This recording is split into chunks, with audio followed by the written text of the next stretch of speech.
चक्रवाती मोंता तूफान का असर चित्रकूट में भी देखने को मिल रहा है। आज सुबह से ही झमाझम बारिश के साथ तेज हवा चली है, जिससे एक तरफ जहां ठंड ने दस्तक दे दी है, वहीं दूसरी तरफ किसानों की धान की फसल को भारी नुकसान हुआ है। इस हम खड़े हैं बनाड़ी के एक गांव में, जहां आप मेरे पीछे देख सकते हैं कि यह धान का खेत है, जहां तेज आंधी और बारिश की वजह से जो किसानों की पकी हुई फसल खड़ी थी वह पूरी तरीके से खेतों में पसर गई है।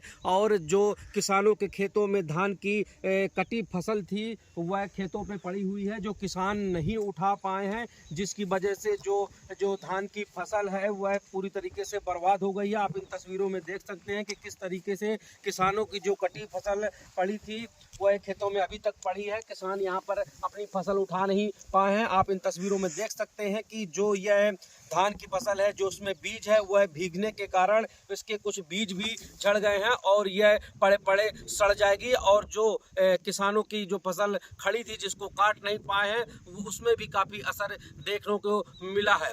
लगातार जो अभी भी रिमझिम बारिश हो रही है, जिसकी वजह से किसानों की चिंताएं और बढ़ गई हैं। तो यूं कहें कि जो चक्रवाती मोंथा तूफान है उसका काफ़ी असर चित्रकूट में देखने को मिल रहा है और अभी भी मौसम गिरा हुआ है। वहीं इस मामले में कृषि विभाग के अधिकारियों का कहना है कि जो आज बारिश हुई है उससे हल्का नुकसान हुआ है और इसका कितना नुकसान हुआ इसका आगे वह सर्वे करा पाएंगे। वहीं किसानों ने भी दावा किया है कि इस बारिश और आंधी तूफान से उनकी 60 से 70% की धान की फसल को नुकसान पहुंचा है।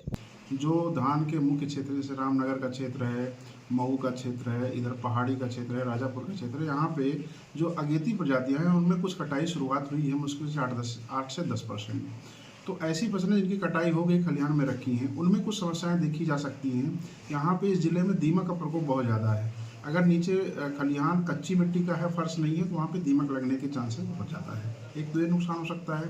दूसरा है जो धान की फसल कट के खलिहान में आ गई है, उसका अगर चावल निकलवाएंगे तो वो थोड़ा सा उसमें टूटने की संभावना रहती है। बाकी जो खड़ी फसल है उसमें इस पानी से कोई नुकसान नहीं हुआ है।